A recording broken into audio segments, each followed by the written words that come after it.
자, 앞전 시간 이어서 계속 반복해서 작업을 진행해 보도록 하겠습니다. 자, 마지막에서 최소 반경 쉐이딩에 대한 부분을 언급을 하고 있었는데요. 지금 현재 이게 최소 공구 반지름이 1R로 되어 있습니다. 자, 요게 코너에서 빨간색이 보인다는 얘기는 요게 R값이 1보다 작거나 같다고 일단은 판단을 해야 돼요. 같은 경우가 있고요. 통상 작은 경우도 있습니다. 제가 요게 R2로 하면요. 제가 요 부분을 2로 바꿀게요. 2. 그러면 여기가 전체적으로 다 빨간색으로 나왔어요. 그러면 요거는 2R보다 작은 R이라는 얘기예요. 얼마인지 아직 모르겠지만 뭐 예를 들어서 2보다 작은 거는 1.9R도 있고요. 1.8R도 있고 1.7도 있고. 그래서 지금 현재는 측정을 안 해서 알 수는 없지만은 2보다 작은 R이라는 얘기예요. 근데 제가 여기서 1을 입력을 하면 자, 여기서 자세히 확대해서 보면 여기서 라운드 곡면이 R 곡면이 일부는 여기서 보면 초록색도 보이고 그 다음에 빨간색도 겹쳐서 같이 보입니다. 이렇게. 요거는 정확하게 1R이란 얘기예요. 맞는지 한번 확인해 보겠습니다. 와이어 프레임에서 쉐이딩을 끄고요. 이 부분을 확대해서 자, 상단에 메인 메뉴에서 측정기를 선택을 한 다음에 여기 3점 포인트를 이용한 R값을 확인할게요. 그래서 여기 보니까 반경이 딱 1R인 경우네요. 그러면 정확하게 1R일 경우에는 지금처럼 딱 떨어질 경우, 같은 경우죠. 그럴 때는 빨간색과 초록색이 같이 보여져요. 그러면 제가 여기다가 R0.9라고 입력을 하면 0.9보다 작은 R은 이제는 화면상에서 없다는 얘기예요. 이 모델링에서 그래서 0.9보다 같거나 작은 R은 없다는 얘기입니다. 그러면 여기서 최소 그러면 가공을 할 때 여기서 1R이 만들어지려면 최소 공구는 2파이 볼 엔드미를 사용해야지만 여기서 1R이 만들어져요. 자, 그러면 가공할 수 있는 최소 공구가 볼 엔드밀이고요. 직경은 1파입니다. 자, 1파이 공구 가지고 요거 코너를 이렇게 코너 잔삭을 해서 가공할 때 이제 문제는 1파이 볼엔드밀이 여기서 높이가 있어요. 잠시만요. 그래서 바닥에서부터 여기까지 높이가 있어요.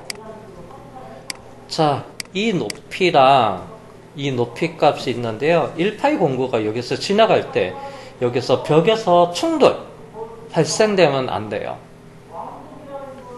그러면 일단 여기 높이가 얼마인지 확인을 하고요. 공구가 2파이 볼엔드밀로 이 부분을 지나갈 때 가공을 할 수 있냐 없는지 판단을 해야 돼요. 자, 그러면 이 높이를 대략으로 확인해 볼게요. 자, 먼저 모델에서 오른쪽 버튼 누를게요. 전화기 모델에서 속성을 누르니까 여기서 여기가 윗면이 베이스 윗면이 Z0요. 바닥이 마이너스 10이고 그러면 제일 높은 데가 여기서 39.8에서 약 40이에요. 여기서 한 요점이 제일 높아 보입니다. 이 점이 제일 높아서 그러면 여기 높이도 어느 정도 높이가 좀 높다는 얘기예요. 입니다. 그래서 여기서부터 바닥에서 여기서 대략적인 높이는 측정기를 이용할게요. 와이어프레임으로 놔두고요. 그래서 측정기.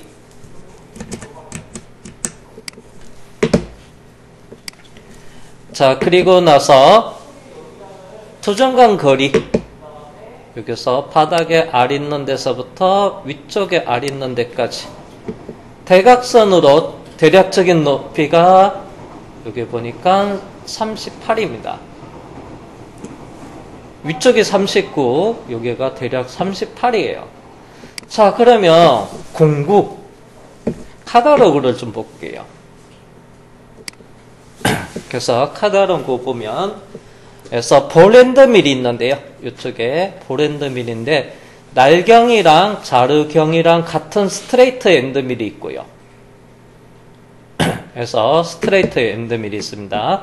그러면 날경은 대문자 D, 샹크 자르경은 소문자 D예요. 그래서 같은 경우가 여기 있어요. 6파이 볼앤드밀은 스트레이트 엔드밀이에요. 8파이, 10파이, 12는. 그런데 5파이, 4파이, 3파이, 2파이, 1.5, 그 다음에 1파이는 이렇게 날경이 다릅니다. 자, 그러면, 자, 먼저 우리가 볼앤드밀, 1알이니까 볼앤드밀 2파이를 써야 돼요. 2를 보니까 자루가 어떻게 해요? 4파입니다. 그러면 이런 형태예요.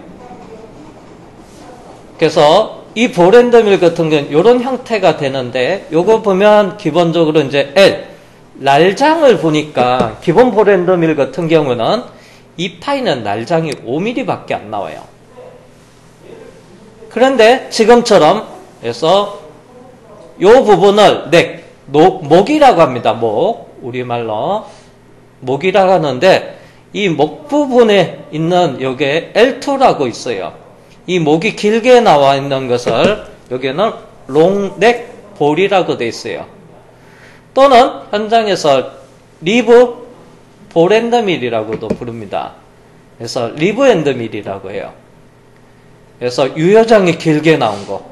참고로 여기에서 보니까 그래서 이쪽에는 얼마 나오는지 볼게요. 여기는 이제 표현이 R로 표현해요. 그래서 1R은 보겠습니다. 여기서 1R이 세 가지 타입으로 나요. 그래서 1R이니까 날경은 2파이가 되고요. 자루는 4파입니다. 날장이 2mm고요. L2가 유효장이에요. 요게 L1이 날장, 그 다음에 유효장. 자, 유효장이 제일 긴 게 얼마냐면 14mm예요. 자, 그러면 유효장이 제일 긴 게 14mm니까 그럼 어떻게 해요? 옆에서 이쪽에서 자루가 직경이 크죠. 여기서 충돌 위험이 있어요. 그러면 요거는 사용할 수가 없습니다. 요거는 사용할 수가 없어요. 참고로 이제 여기 있는 메이커는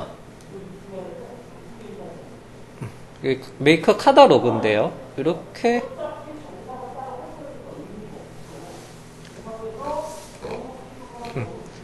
그래서 이쪽 회사 메이커인데 참고로 요게도 길게 나오는 리브 볼앤드밀 있는데요. 이 카탈로그는 안 나와서 다른 쪽 메이커 회사에 가볼게요.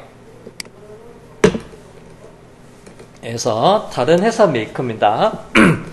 자, 여기도 마찬가지로 여기는 솔리드 엔드밀로 표현되어 있어요. 그래서 리브 가공용 이렇게 돼 있죠.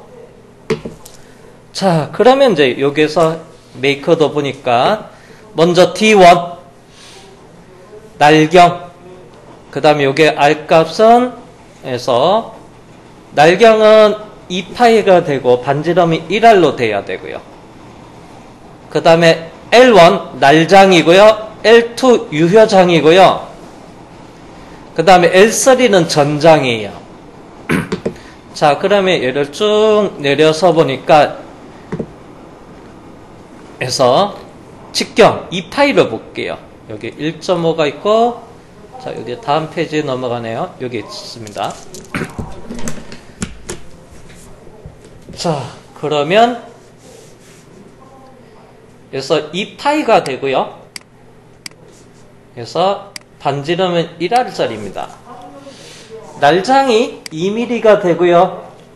그 다음에 유효장은 그래서 20mm짜리도 있고 25mm짜리도 있고 30mm 있고 35mm가 있고요. 40mm가 있고요. 45mm까지 있네요. 자, 우리가 높이나 아까서 확인해 보니까 38 정도 나왔어요. 그러면 요거 쓰면 돼요. 쭉 치워서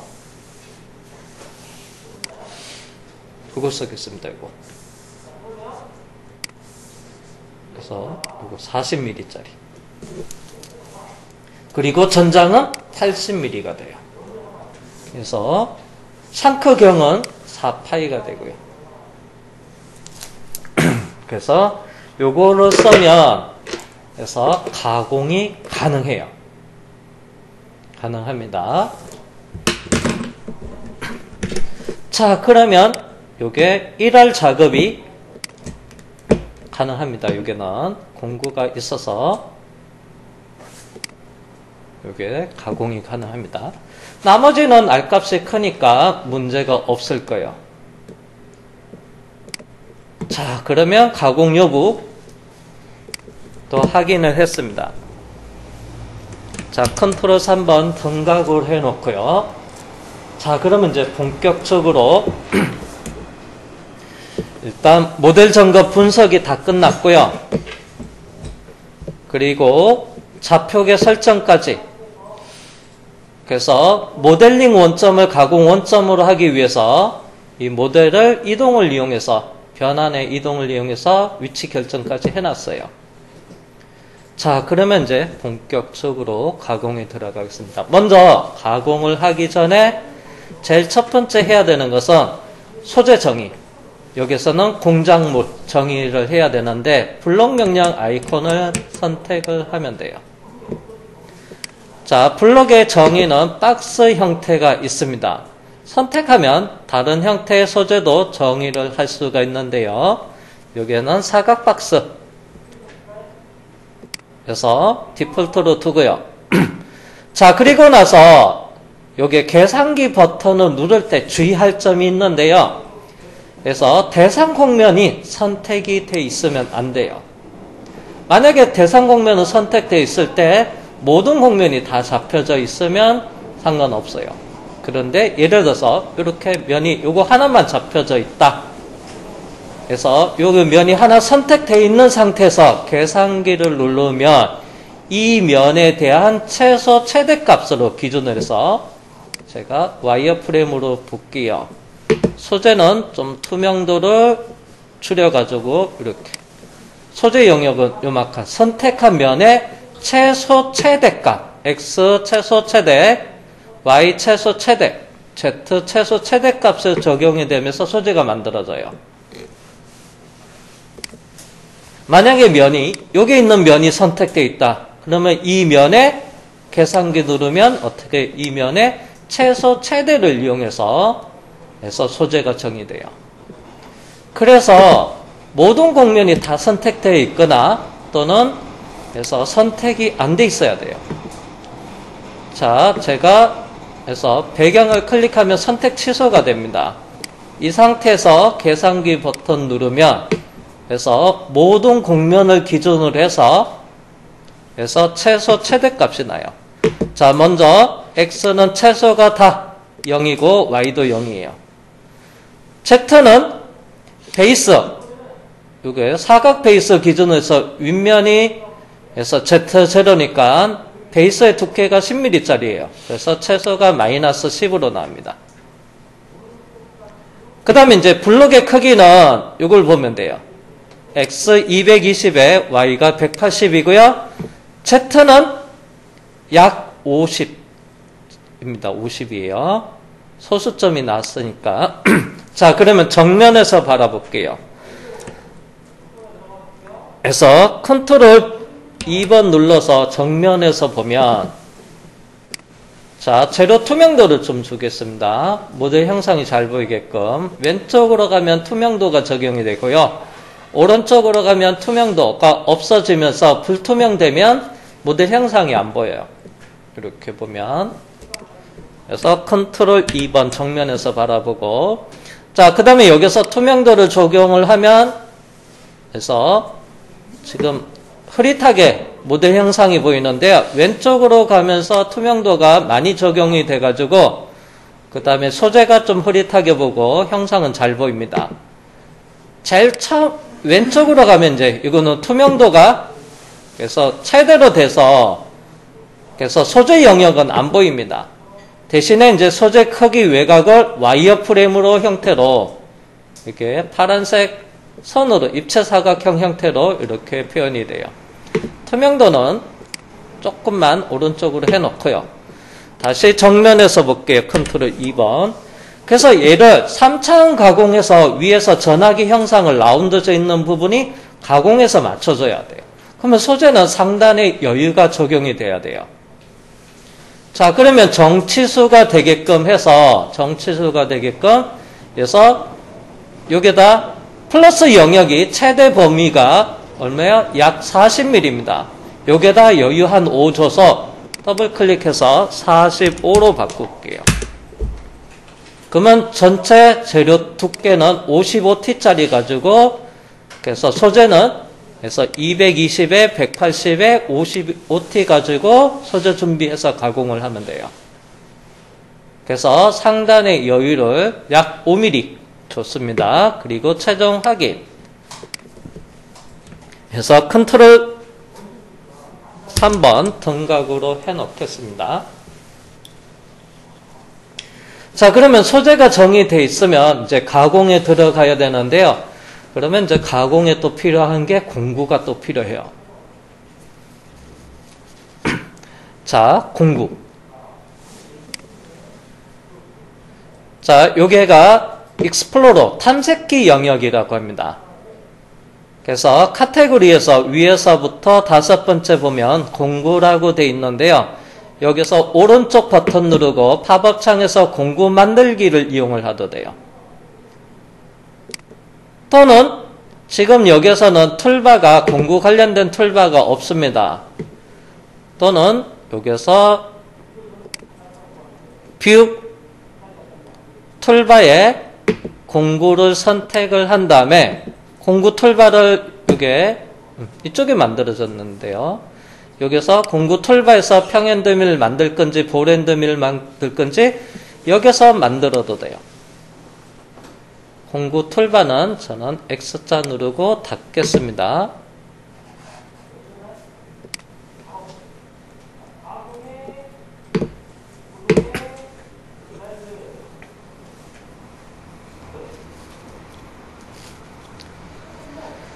자, 공구는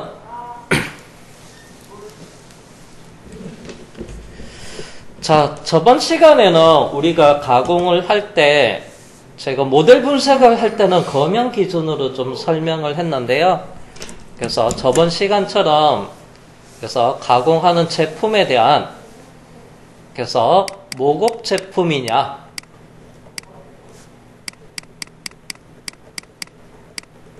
가공하는 검형 제품이냐에 따라서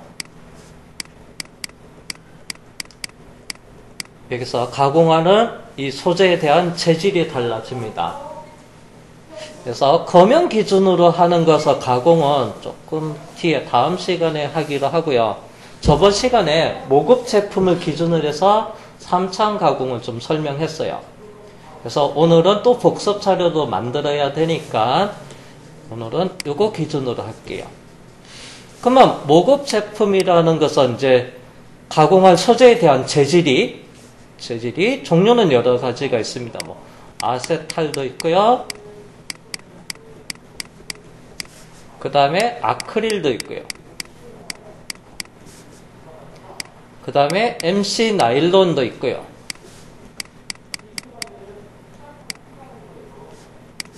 그 다음에 ABS도 있고요. PP 등등 여러 가지 플라스틱 계열에 대한 재료가 있어요. 그래서 그거를 수지라고 하는데, 자, 수지 재료 중에서 일단 편의상 그거를 재료를 아세탈로 할게요. 아세탈.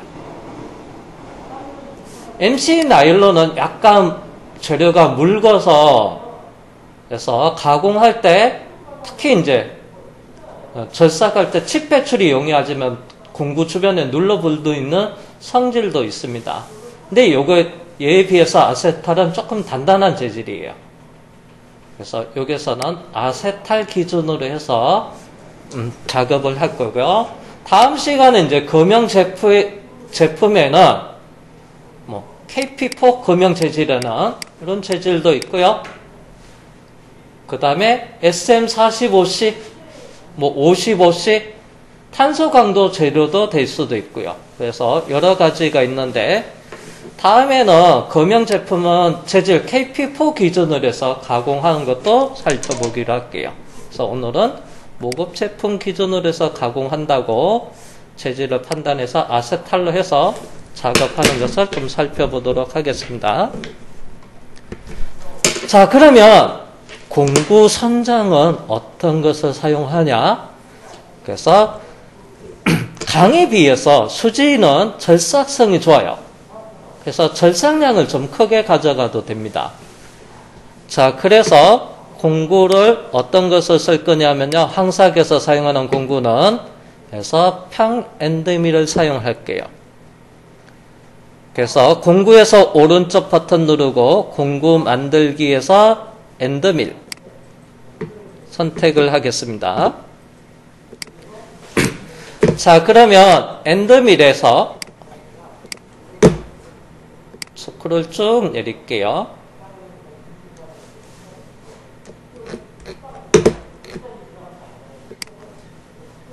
항삭 작업할 때 엔드밀의 직경을 몇 파이로 할 거냐? 조금만 더 내리면 이제 엔드밀이 나올 겁니다.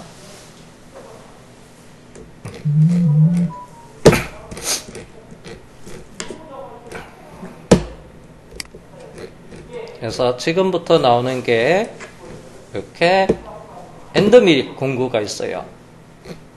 자, 여기 있는 것을 사용을 할 거고요. 먼저 공구는 평엔드밀을 사용을 할 겁니다. 조금만 내려보면 그래서 플랫 엔드밀이라고 있어요. 이거는 볼 엔드밀부터 먼저 나오네요. 그래서 플랫 엔드밀이라고 있어요. 평엔드밀. 자, 날수는 두날 엔드밀도 있고요. 세날 엔드밀도 있고, 지금 그림처럼 네날 엔드밀이 있어요. 좀 절삭성을 크게 가져가야 돼서 칩 배출이 용이한 두날 엔드밀을 사용을 할 거예요.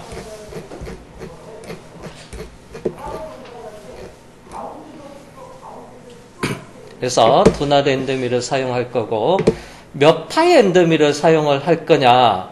요게는 그래서 직경이 1파이에서부터 16파이까지 나오네요.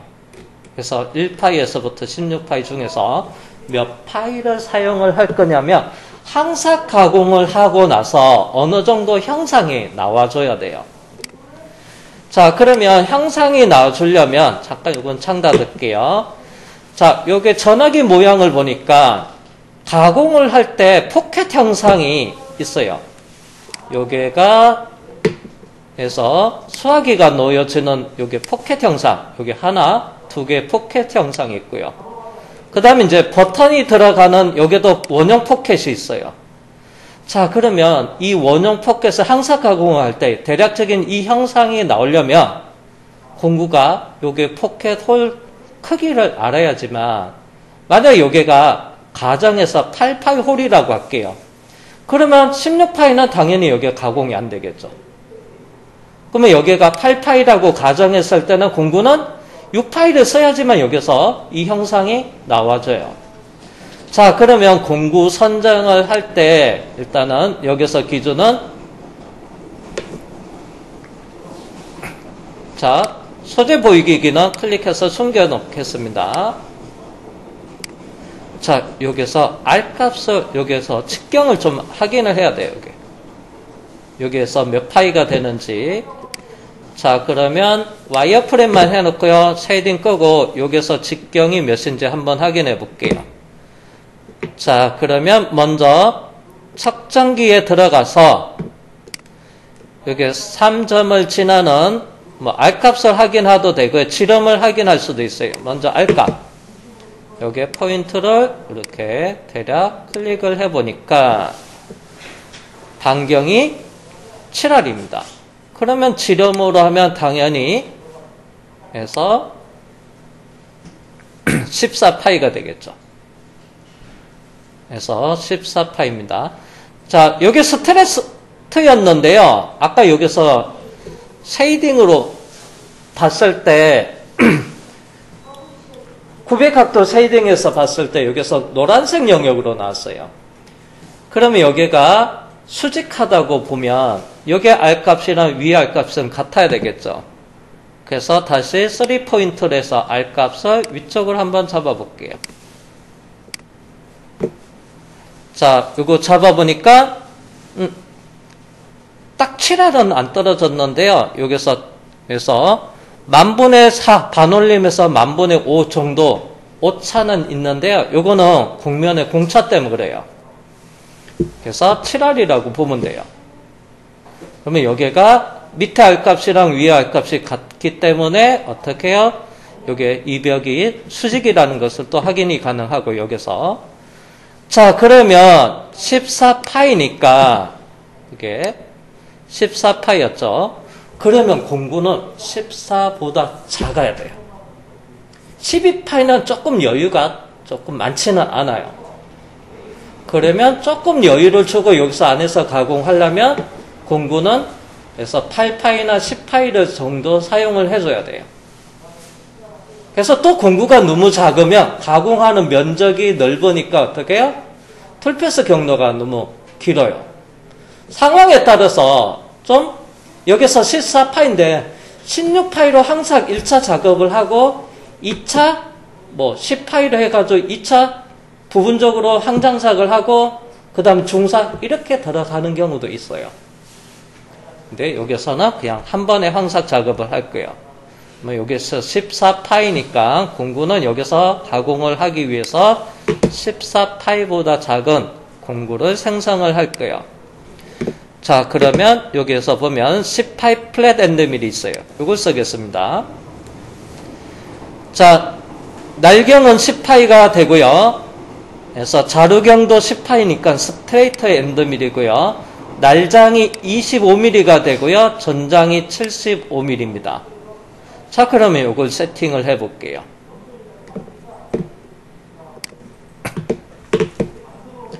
자, 다시 공구 만들기 했는데요. 그냥 제가 창을 닫아서 이렇게 돼 있는데 얘를 선택해서 오른쪽 버튼 누르고 다시 설정을 할게요. 자, 먼저 날경이 10파이 엔터. 날장이 자동으로 그래서 날경의 5배에서 50mm 나오는데요. 실제는 아까 확인해 보니까 날장이 25mm였어요. 엔터. 첫 번째 공구니까 툴 넘버 1번을 적용을 해 줄게요.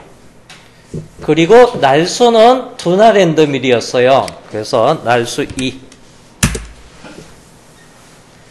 그리고 이름을 정의 주는데 이름은 편하게 주셔도 돼요. 한글로 평엔드밀 이렇게 쓰셔도 되고요. 저는 편의상 플랫 엔드밀 그래서 FEM이라고 적겠습니다. 간략하게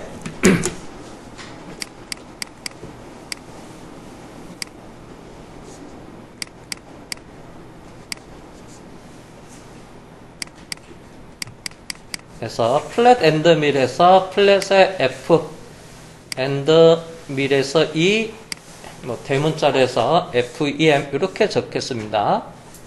그 다음에 다양한 정보 날경이 파이 직경이죠. 그래서 10이라고 적어줄 거고요. 그래서 여기다가 다시 또는 언더바 해서 지름 다이아메타 D 입력을 하고 10이라고 주겠습니다.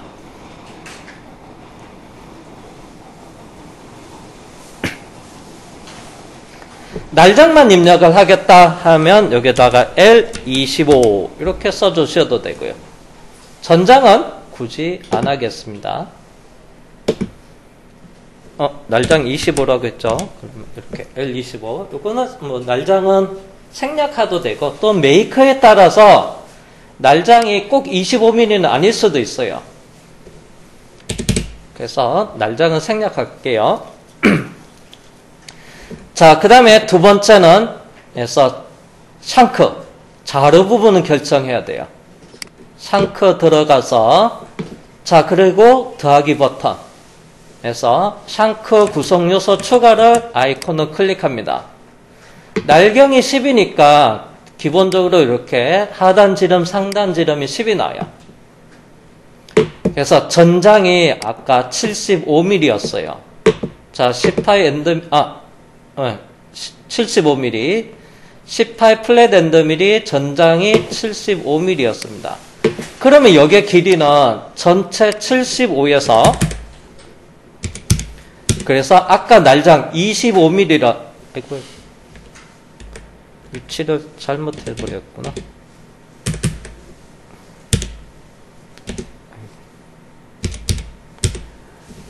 그래서 전장 75에서 아까 만들어져 있는 이 날장을 빼주면 돼요. 여기서 사칙 연산이 됩니다. 엔터면 해서 샹크 길이는 50mm. 자, 그리고 닫기 하겠습니다. 홀더도 추가로 만들어줘도 돼요.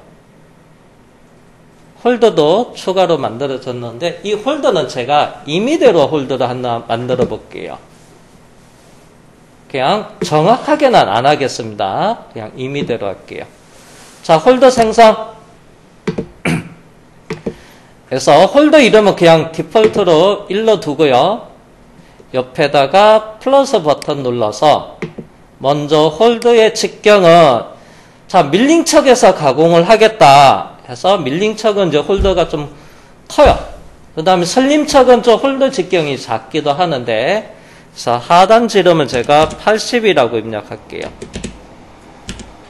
엔터. 그러면 상단 지름도 이렇게 80 나오고요. 길이는 요거는 한 100으로 하겠습니다.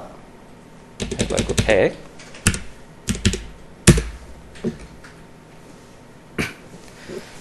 자, 그 다음에 또 중요한 거는 뭐냐면, 여기 있는 가공 최적 길이는 얘가 얼마가 나와야 되냐면요. 그래서 상단의 높이가 얼마냐면, 모델 높이가 약 40mm였어요. 소재는 위에서부터, 소재 높이는 상단이 45였고요. 그러면 위에서부터 깎아서 내려오면, 여기는 최적 거리는 40보다는 무조건 커야 돼요. 모델 높이가 40이야. 그래서 요거 40보다는 커야 돼요. 뭐 소재는 45인데 45보다 꼭 크란 법은 없어요. 위에서 가공하면서 내려오면 문제가 되지 않습니다. 대신에 모델 높이보다는 높아야 돼요. 여기에다가 더하기 얼마를 줘야 돼요? 여기서 모델하고 이 홀더랑 해서 충돌을 피하는 여유를 줘야 돼요. 작게는 5, 많게는 한 10mm 주면 돼요. 그래서 충돌 방지하는 여유 한 10 정도 줄게요. 그러면 가공 최적 길이는 최소 50mm를 주면 돼요. 자, 그러면 얘가를 50mm 주면 여기 안쪽에서 물림이 얼마냐면 엔드밀이 에서 75 중에서 50mm 나와 있으니까 여기 물림은 20mm가 25mm가 물림이죠. 이렇게 10 정도 조금 뭐 낮춰서 한 45, 5mm 여유 줘도 그러면 물림이 한 30mm 정도. 그 정도에 물림 양이 크면 클수록 좋아요. 그러면 여기서 강을 가공할 때 부하가 많이 걸려도 힘을 어느 정도 받쳐줘요. 근데 지금 우리가 수지니까 뭐 이거를 50으로도 상관없고요. 그래서 부하가 많이 안 걸리니까. 자, 그 다음에 자, 여기서 또 상단에도 더 추가할게요. 하나 더 플러스 버튼 눌러서 구성 요소를 추가하겠습니다. 자, 그게는 뭐 대략 지름은 120파이, 그리고 길이 값은 임의대로 하겠습니다. 25mm.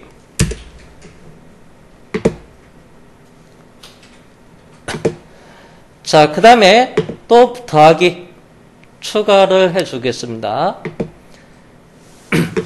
참고로 이제 이거 밀링척의 홀더가 되려면 실제 여기서 테이퍼지게끔 이렇게 만들어져야 되는데, 참고로 요거는 여기 하단 지름, 상단 지름 중에서 하단 지름이 예를 들어서 60이고 상단 지름은 120이다. 이렇게 테이퍼는 먹는데 이걸 거꾸로 해서 하단 지름이 80이고 그 다음에 상단 지름이 예를 들어서 여기다가 30이라고 입력을 하면 이거는 적용이 안 돼요. 바깥쪽으로 테이프 넣으면 좁아지는 테이프는 적용이 좀 안 돼서 그냥 이거는 편의상으로 할 겁니다. 외부 홀더로 만들어서 갖고 와서 작업하는 것은 가능한데 여기서 추가하는 것은 그 테이프는 안 돼서 그냥 제가 편의상 하단 지름 50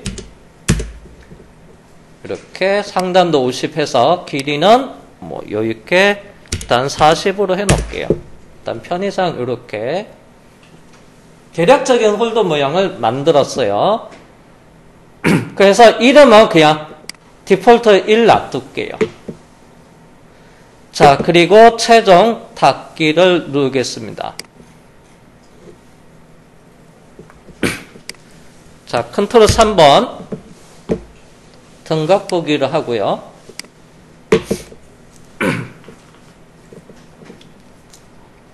자, 그러면 블록 소재 보이게도 참고로 체크해 놓겠습니다.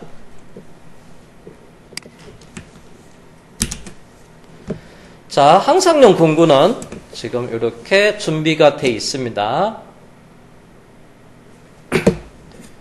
자, 그러면 먼저 1차 항삭 가공부터 할 거예요. 자, 메인 툴바에서 상단에 메인 툴바에서 가운데점에 보면 툴패스 스테이지 아이콘이 있어요.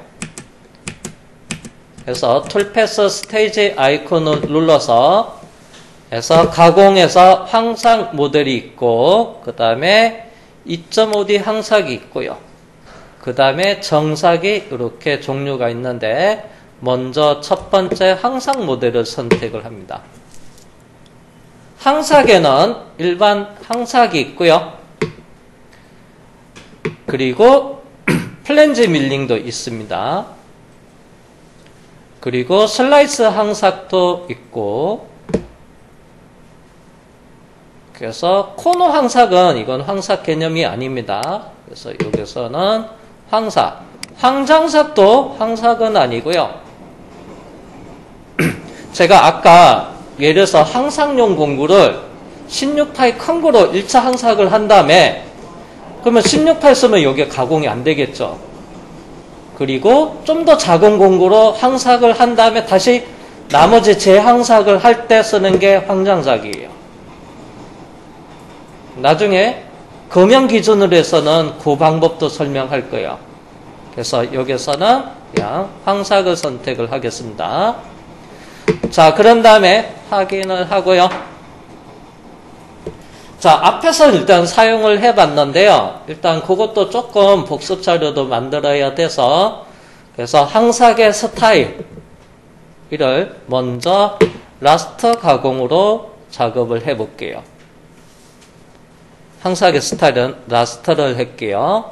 요거보다는 모델 옵셋이나 모드 옵셋을 사용을 하기도 하는데 일단 요거부터 설명할 거예요. 자, 그러면 툴패스 이름은 항상 라핑 ROUGHING 그래서 라핑이라고 풀네임을 써도 되고요. 그냥 항삭에 ROU만 입력하도 되고 또는 한글로 항삭이라고 쓰셔도 상관없어요. 자, 가공의 종류는 라스터 가공입니다. 영역 가공을 했을 때 가공 방향은 하향 절삭이고요. 프로파일 가공도 하향 절삭입니다.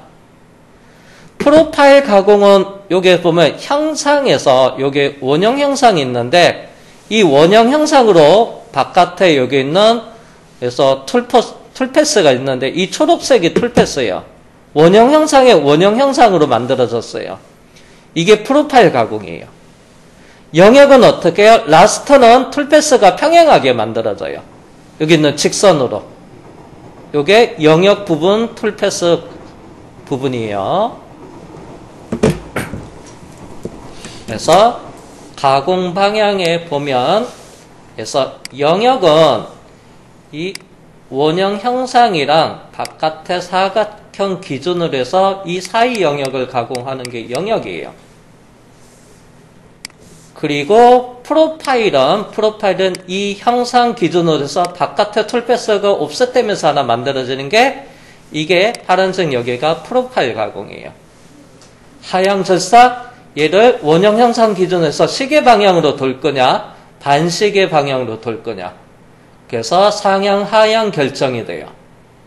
그래서 기본값은 하향으로 돼 있지만은 삼각형 클릭을 하면 그래서 하향, 상향 임의 선택을 할 수가 있어요.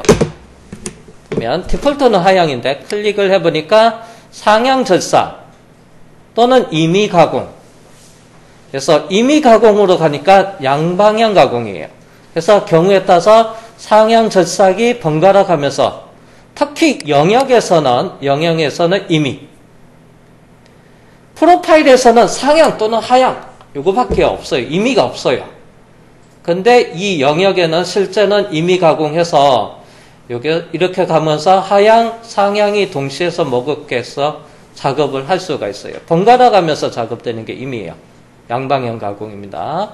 향상 기준으로는 시계 방향 돌면 그래서 하향 절삭이 되고 이 형상의 반대 방향 돌면 상향 절삭이 돼요. 임의라고 해놓더라도 실제 임의는 없는데 임의를 하더라도 알아서 영역 가공할 때 얘가 상향 또는 하향이 형상에 따라서 달라질 수 있다는 거예요.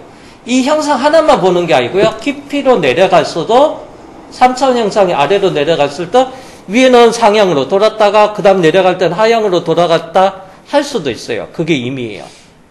하나 기준으로는 그래서 상향, 하향밖에 없는데 이 형상을 아래로 내려가는 부분도 있기 때문에 임의도 있습니다. 자, 그리고 일단은 영역 가공과 그 다음에 프로파일 가공은 둘 다 하향으로 해 놓을 거고요. 그 다음에 공차는 저는 100분의 3을 주겠습니다.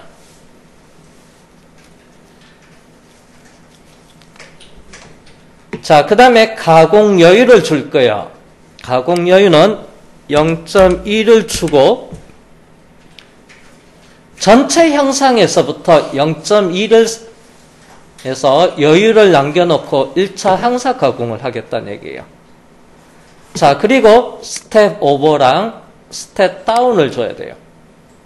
스텝 오버를 다른 말로 가공 간격이라고 합니다. 자, 그러면 매뉴얼에 자료 있는 것을 조금 살펴볼게요. 여기서 이제 자, 먼저 스텝 다운은 이론적으로 최대 얼마큼 줄 수 있냐. 스텝 다운 절임량이에요. 날장이 여기가 25예요.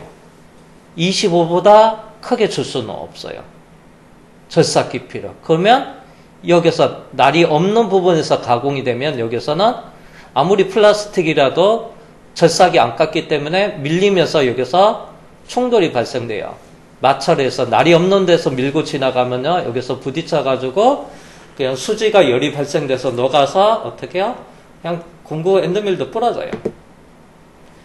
그러면 스텝 다운은 날 길이를 알고 있어야 돼요. 최대 25보다는 작아야 되겠죠. 이건 작아야 됩니다. 자, 그러면 이제 가공을 할 때 일반적으로 가공할 때 먹이는 양.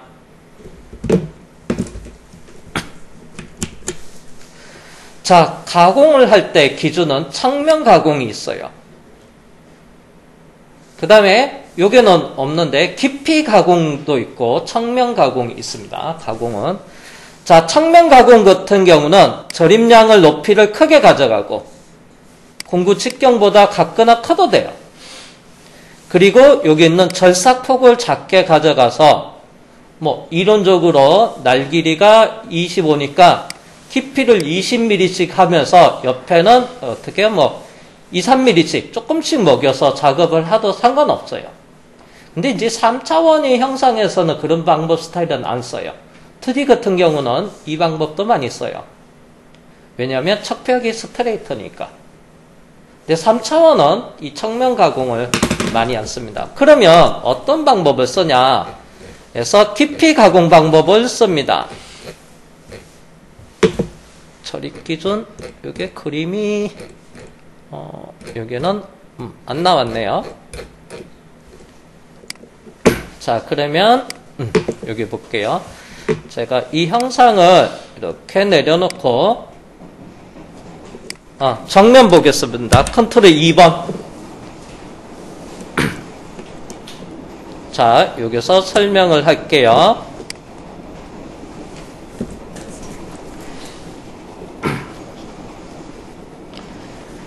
자, 청명 가공 방법을 쓴다고 하는 것은, 그래서, 이렇게 갈게요.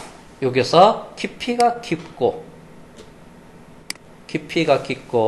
그 다음에 폭이 작게 가공하는 형태예요. 이 부분을 형상에다 적용이 되면 이 형상에 적용하면 공구가 플랫 엔드밀이에요. 그래서 이렇게 정면에서 봤을 때 라운드가 져 있다 하면 이 형상에 여기다 적용을 하면 이렇게 좁고 높고 계단 쳐버리면 나중에 이 형상이 이렇게 안 나오게 돼요. 폭이 있기 때문에. 그러면 중간에 이론적으로 이렇게 많이 남게 돼요. 저거. 폭이 좁고 그런 식으로 가게 되면요. 자, 그러면 1차로 여기 조금 깊이를 작게 갈게요.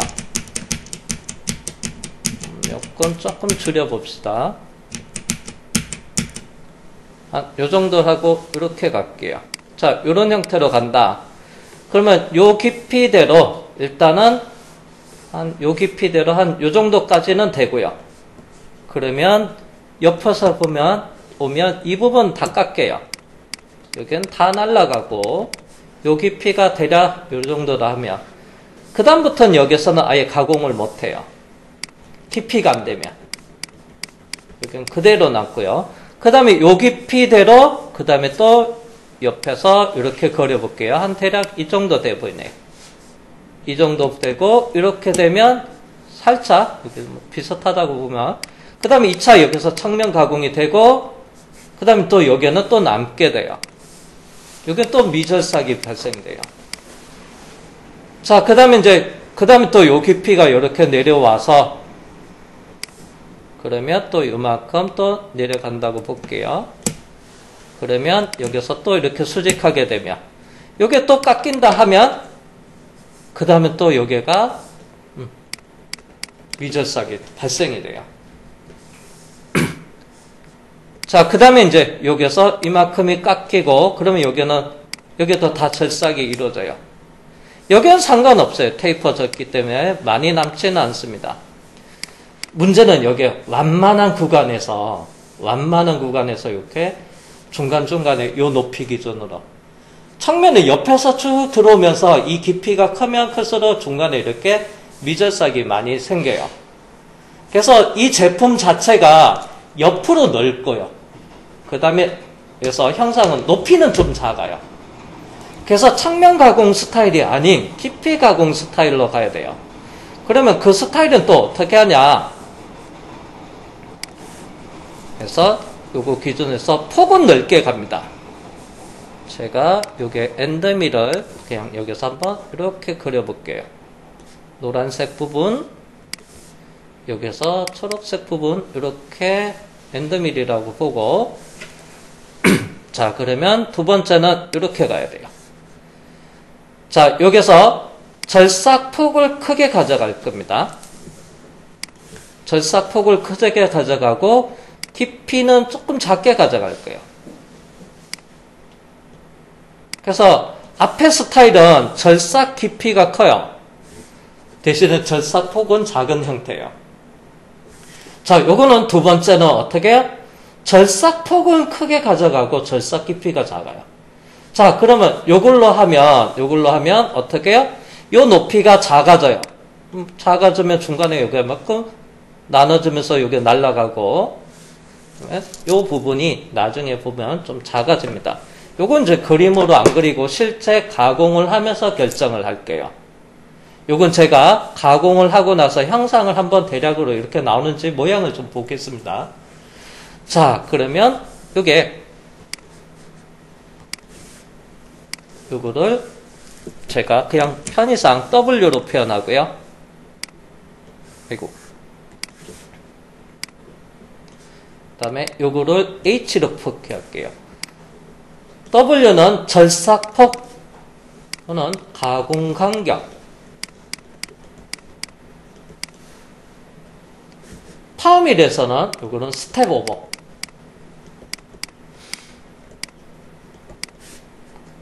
H는 그래서 절삭 깊이,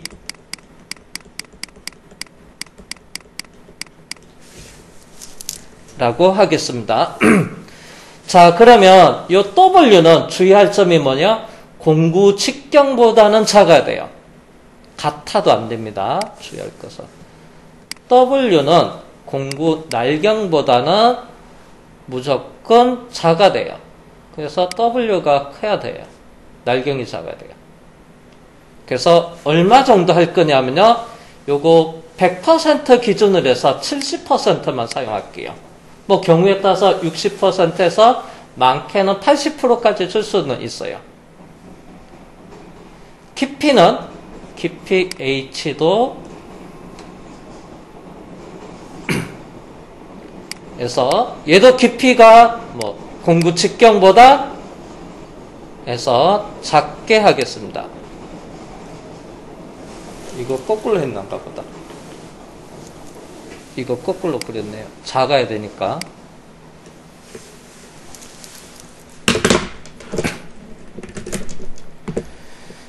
자, 그러면 어떻게 갈 거냐면,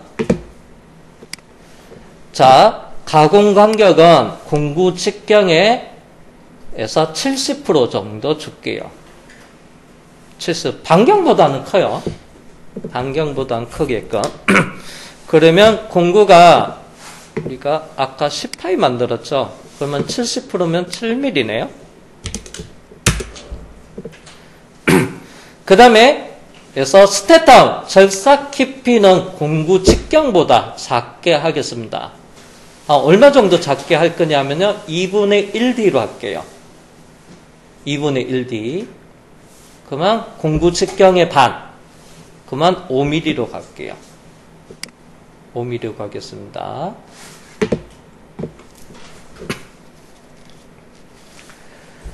자, 다음은, 자, 여기 첫 번째가 여기 있는 항삭 부분이었어요. 여기서 항삭 부분이었는데요.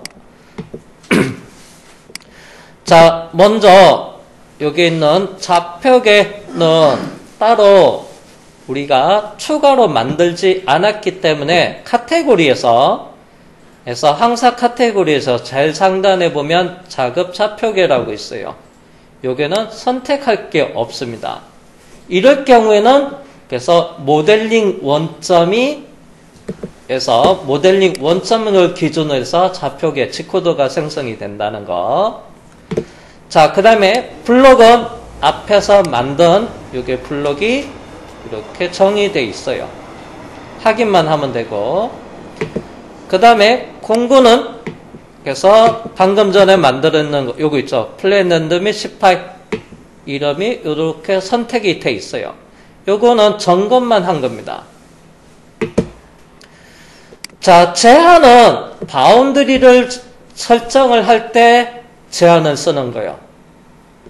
제한은 그래서 바운드리는 아직 설명을 안 했습니다. 다음 시간에 바운드리 설명을 할 때 이때 제한 부분은 다시 한번 언급을 하고, 그 다음에 항삭의 가공의 종류는 라스터 가공인데, 항삭 앞에 이렇게 플러스 버튼 누르면 펼치기, 세부 설정을 할 수가 있어요.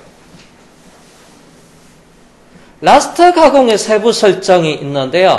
먼저 가공 각도가 0도, 수평 방향으로 절삭이 이루어지고요. 45도로 주면 대각선 방향이고요. 이거는 위에서 탑에서 봤을 때 수평이냐 대각선이냐 수직이냐 다 있습니다. 그래서 요거는 일단은 0도로 놔둘게요. 자, 그 다음에 그래서 프로파일 가공 순서는 디폴트로 마지막이라고 되어 있는데요. 요걸 클릭을 하면 그래서 프로파일 가공을 안 하겠다. 그러면 프로파일 가공을 마지막에 하겠다.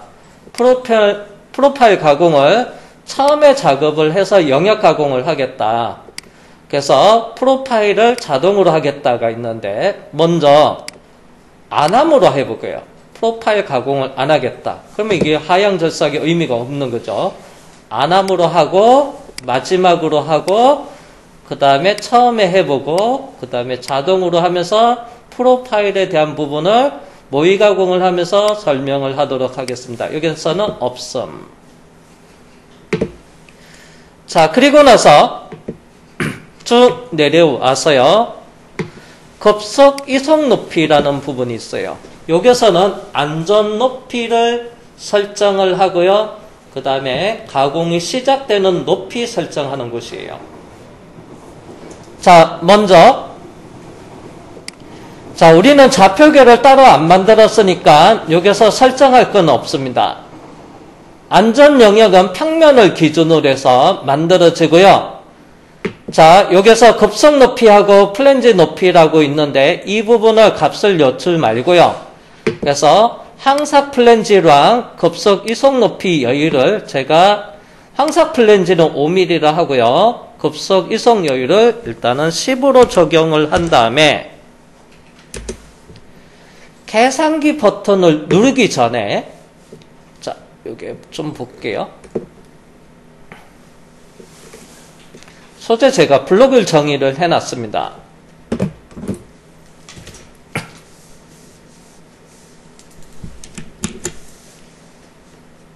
자, 여기가 베이스 윗면이 Z0고 베이스 바닥면이 Z-10이에요. 모델에서부터 상단 여유 약 5mm 줘가지고 여기가 Z45였어요.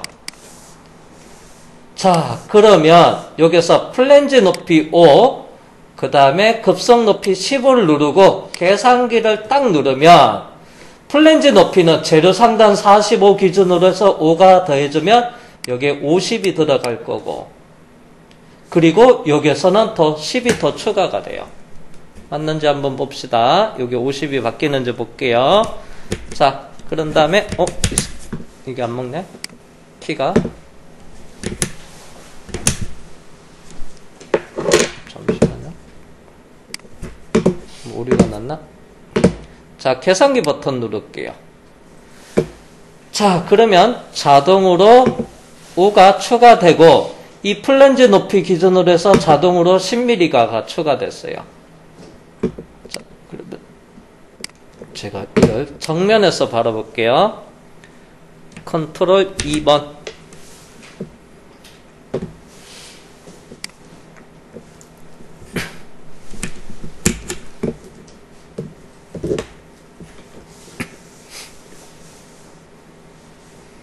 다시 여기가 원점 Z0 상단 여기가 Z45 그 다음에 바닥 Z-10 가공 영역은 그래서 Z45에서 0까지 가공이 이루어져요. 지금 현재 위치가 여기가 얼마냐면 요 높이 급속 이속 높이에요.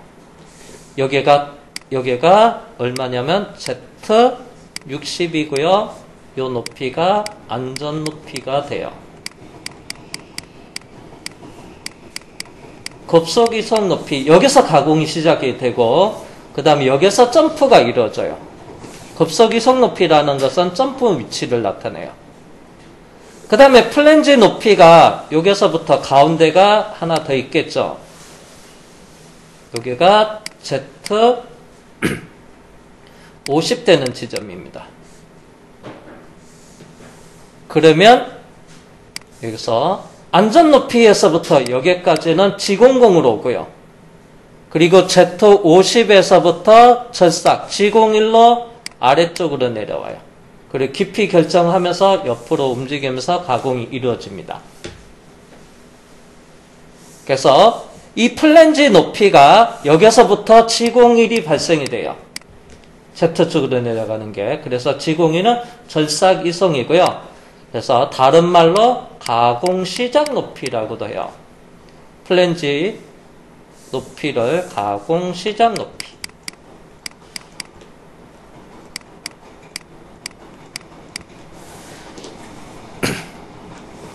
자, 그래서 escape 누르겠습니다.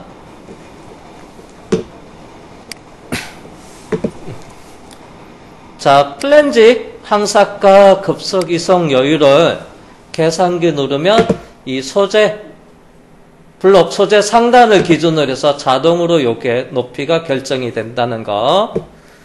그래서 그게가 급속 이송 높이,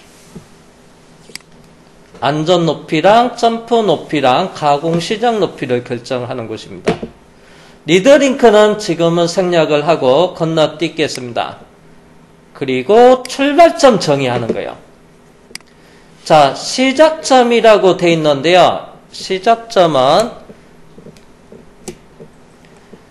자, 안전 높이로 기계 원점에서부터 머시닝 센터 기계 원점에서부터 소재까지 접근하는데 가공을 가운데서 시작할 거냐, 원점 있는 데서 시작할 거냐, 또는 특정한 위치에서 시작할 거냐, 그 부분이 시작점이에요.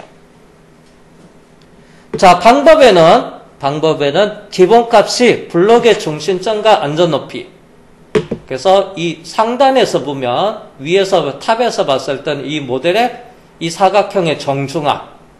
안전 높이는 어디예요? 여기서부터 10mm 높은데 Z60이 안전 높이죠. 요거 안전 높이는 설정을 어떤 거 따라가요? 여기 앞에 있는 급속 높이. 요걸 따라가는 거예요. 60이요. 아이고.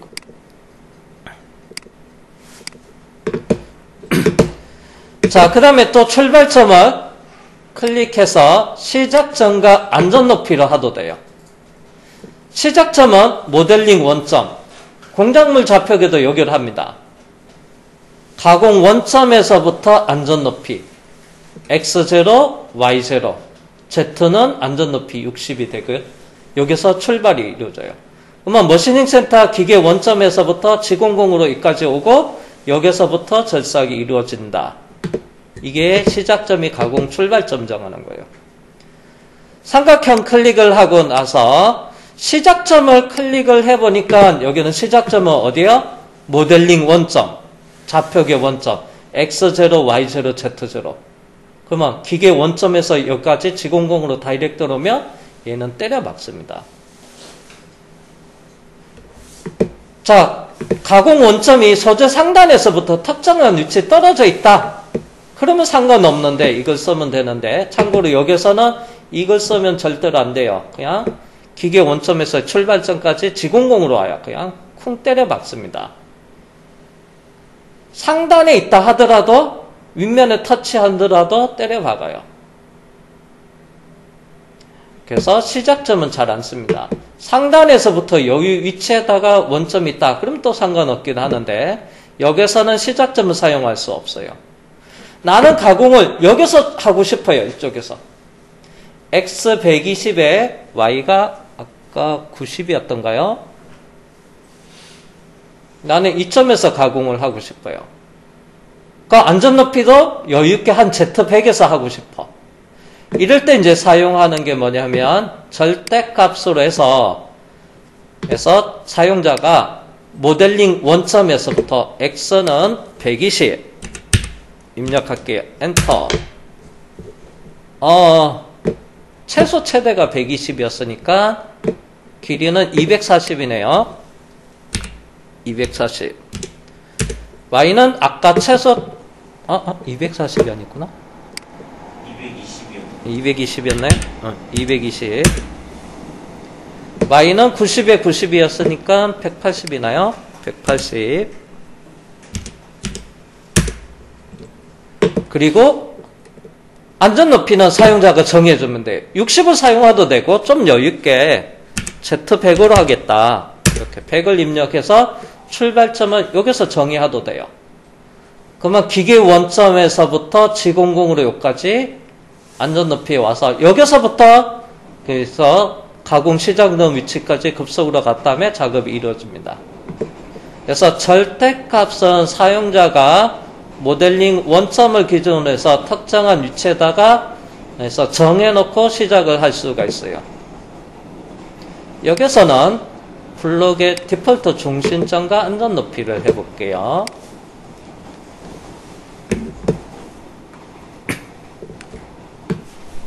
자, 그 다음에 끝점. 자, 라스트 가공입니다. 만약에 여기서부터 가공이 이루어지면 여기서 끝난다? 그러면 마지막 점과 안전 높이. 안전은 안전 높이의 줄임말이에요. 만약 가공이 여기서 끝나. 그러면 그래서 여기서부터 마치고 안전 높이. 가공을 하다 보면 끝나는 위치는 자동으로 찾아줘요. 툴패스가 생성되는 거. 그래서 주로 요거를 많이 써요. 마지막 점과 안전 높이. 근데 여기 아닌 블록의 중심과 안전 높이만 가공을 다 끝내놓고 가운데로 왔다가 안전 높이로 갈 수도 있어요. 그러면 돌려졌다 가운데 왔다가 여기까지 오기도 하는데 뭐 굳이 여기서 끝나면 여기서부터 바로 들어주는 게 낫고 얘가 돌렸다가 가실 센터로 올 필요는 없어요. 이걸 사용할 수도 있지만 그래서 사용자가 마지막 점 또는 절대값 이렇게 지정도 가능하는데 주로 많이 쓰는 게 이거는 디폴트로 둘게요. 마지막 점과 안전 높이. 라스트 가공이 아니에요. 그러면 끝나는 위치가 달라집니다. 그래서 자동으로 마지막 점 끝나는 위치에서 바로 수직하게 돌려줍니다. 안전 높이. 끝나는 점은 요것만 쓰겠습니다. 자, 그 다음에 피드와 속도라는 부분이 있어요.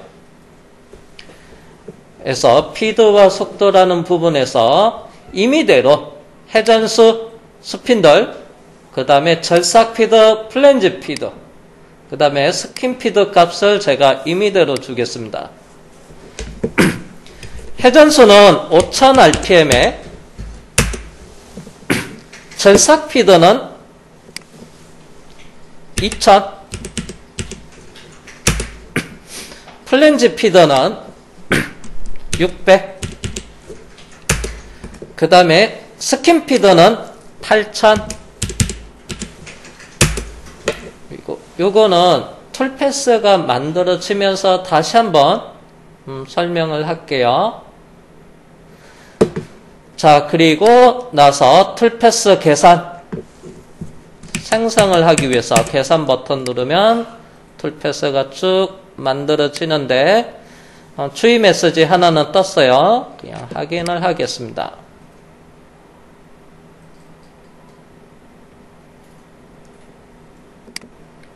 자, 그리고 10분간 쉬었다가 세부 설정에 대해서 계속 살펴보도록 하겠습니다. 쉬었다 하겠습니다.